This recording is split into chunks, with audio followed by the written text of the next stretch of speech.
Yeah, so we're launching the Be Brave, Speak Up campaign, which is an initiative of some young boys from the local area, done through the Huddle here, which is a racism campaign. Racism stops with me. So just encouraging people that, when you see racism or hear it, just to speak up and really try and stamp it out of our community and society. How big a role can football play in getting that message across? They spoke obviously quite fondly of the role just having you guys as part of the campaign to really help spread the message and give it gravity. Yeah, well, they say AFL is Australia's game, so everyone, whether they like it or not, they know of it. And so people like myself and Majak, who are in the public eye, I suppose Majak more so than me, but we can obviously, I suppose, get that message across a little more. But I think it is the universal language that we've got so many different people playing our game from different cultural backgrounds that at the end of the day they're just footballers. That's who they are. Well, they're people first and foremost, but that's what they do. They play football, and regardless of their race or religion, they get out on the weekend and play Australia's greatest game. You told a story of pulling a mate into line. I mean, how hard is that? But at the same time, how important is it to, I guess, be a role model amongst your own peer group? Yeah, it's a lot harder if you don't understand what these particularly young people are going through, and I use the example that once you actually educate yourself on some of the issues they face, and we've had many chats with Majak as a footy club, and Jed Anderson's been really good for us in educating the whole playing list on his cultural backgrounds and some of the things the Indigenous boys go through, and how their society, I suppose, does differ a little bit to ours in particular in the cultural sense. So once you understand that, it's pretty easy to do, because you realise that the way that they act or behave is as a result of I suppose what they do in their culture and in their own community. So it is pretty easy, because you do realise how much it actually impacts them. And once you understand, it's you probably will never let it happen again. Do you get surprised, and I guess chatting with guys like Majak, with guys like Jed, that stuff that can be offensive that you may have laughed off before or not realised what they meant? Absolutely, yeah. There are things that you don't realise are actually quite racist that you can say and do, but it's not until, again, I come back to the understanding education, it's not until you understand that you'll actually stop it. And yeah, even just chatting to these guys about the innocent remarks people make to them that may not seem racist at the time, and how much that actually affects them. And the fact that they have to go through that is an issue in itself. But it comes down to us as leaders in society to make sure that we stamp it out, and hopefully we can, in the near future, I would like to say that it doesn't even exist anymore. We've seen instances around, I guess, in the AFL of racism, but we still have a long way to go, I guess, on the AFL and on the footy field front. We certainly do. I mean, and I said it in there, I can honestly say, I've played over 100 games now, and I've never seen or heard any racism on the field, but you only have to look back the last couple of years. There have still been some examples, and I've got no doubt I've sat in the crowd and I've heard some racist remarks and some not so great comments. But the only thing we can do, I suppose, is just continue to educate and also try and build the confidence in people to actually take a stand. And that's what I think this video and this campaign's all about, is to, one, educate, but then two, actually say, you know what, it's actually wrong, and let's actually speak up, and let's change the game in Australia. On the footy front, yesterday's game, enthralling contest for the fans. How about for a defender? Yeah, you've hit the nail on the head there. Probably very, very thrilling for the fans. Lots of goals kicked, and some good goals at that too. But wasn't the greatest game to play, and it was up and back, and yeah, it was the tongues were out a little bit. But look, we obviously pretty disappointed in how it all went. And at the end of the day, as a defender, when you want to try and keep the opposition to a low score, I think that was the highest score we've conceded this game. So no doubt, we'll go over it this week, but not ideal, letting through 120 odd points. When you review that, I mean, obviously you mentioned the disappointing amount of scoring there was. I mean, obviously you lost, but how do you mark that sort of game? Because obviously you were still in it and able to score as well. So do you mark it as a fairly good game, or just an aberration in terms of how much you let in?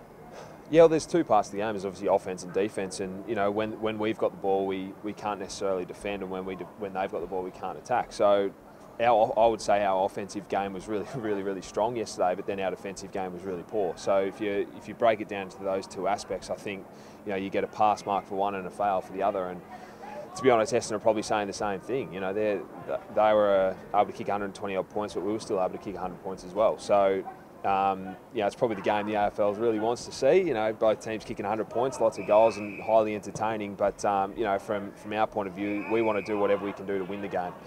And yesterday it was probably our defence that let us down. You find yourselves outside the 8. How do you ensure you get back in?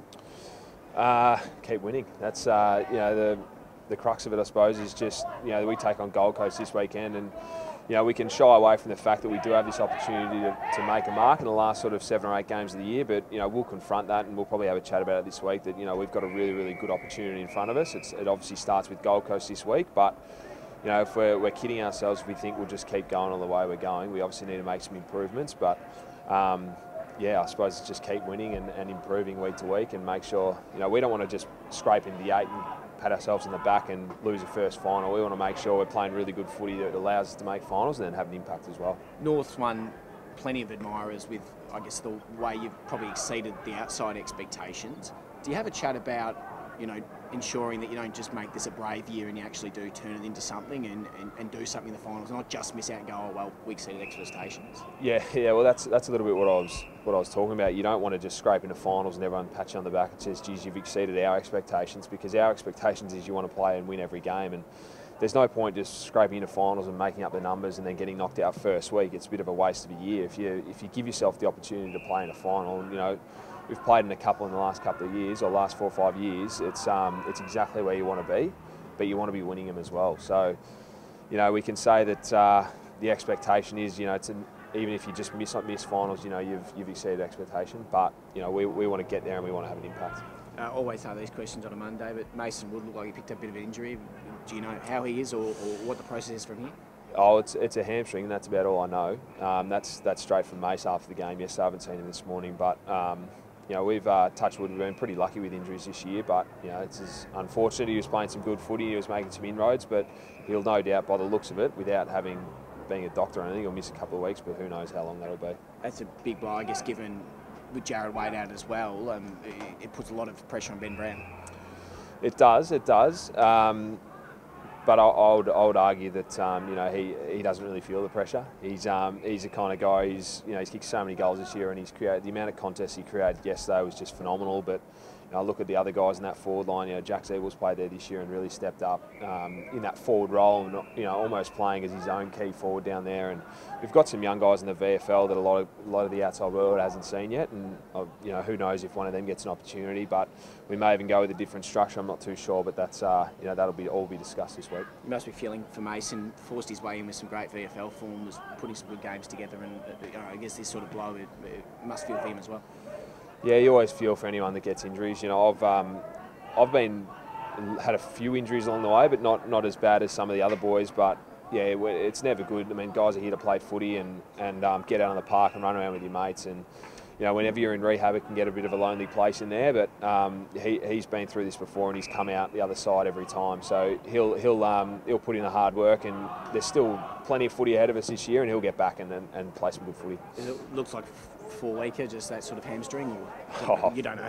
I would have absolutely no idea. That's up to the physios and the docs to work that out.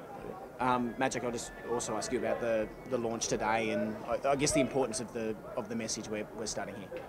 Yeah, I mean, it's important to have this launch here at the footy club. We've been leaders in this area for a long time now, and to have it more formalised, and I guess have someone's voice like Jamie, my teammate, and it just means that it's not left up to the minority communities to do something about it.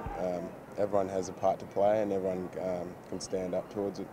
I'm sure a lot of us have been involved in conversations where a joke gets made and goes, it's okay, it's a joke, I don't mean it. Can you touch on what that means to you as someone on the receiving end of that? Yeah, absolutely. I mean, it feels uncomfortable when that joke's made, especially when it's your mates. And you don't want to be the odd one out, the one that's calling people out or seem a little bit, sensitive. But I think just having the courage to speak up and having the tools in place, being educated on what to say, and because the easy thing to do is to get angry and lose composure. But I think speaking to people on how it makes you feel, I think that's important. Letting people know about your feelings, and just educating them around my culture. putting themselves in my shoes. I think that's important. Let's go on footy, but are you seeing a change in communities and people that you deal with out in the public world, not just the footy world? Yeah, I think we are making improvements. If we're launching campaigns like this, I think people are generally interested and want to do something about it. I guess the more it gets highlighted, the more it shows that something's been done about it. But on the footy front, it hasn't happened for a long time now. To me personally, on the footy field. But we've seen incidents that it's happened, only the last month or so. That incidents like that are pretty disappointing. You'd like to think, the biggest game in Australia is evolving, and these things, hopefully are being eliminated. But being footballers and the role we play in the community, we are role models. So the more we can do, the more we can speak up, use our platform to make a positive change. Similar question to Jamie on the footy. How do you see yesterday's match as a defender? Yeah, the ball was coming in pretty hot. Their ball movement was really quick. It was hard to defend at times, but I think the other positive that we were able to get our ball movement going as well. I think Majak he had a pretty good game off the back half, but I think it was just a disappointing game. We looked at the ladder, the opportunities that could have been, but it was just it's just a small margin. We were just a little bit off. The way teams are rocketing around at the moment, Collingwood wins a couple there into second, suddenly you guys are out of the 8. I mean, how do you sort of put the hypotheticals aside and just, I guess, focus on week in, week out?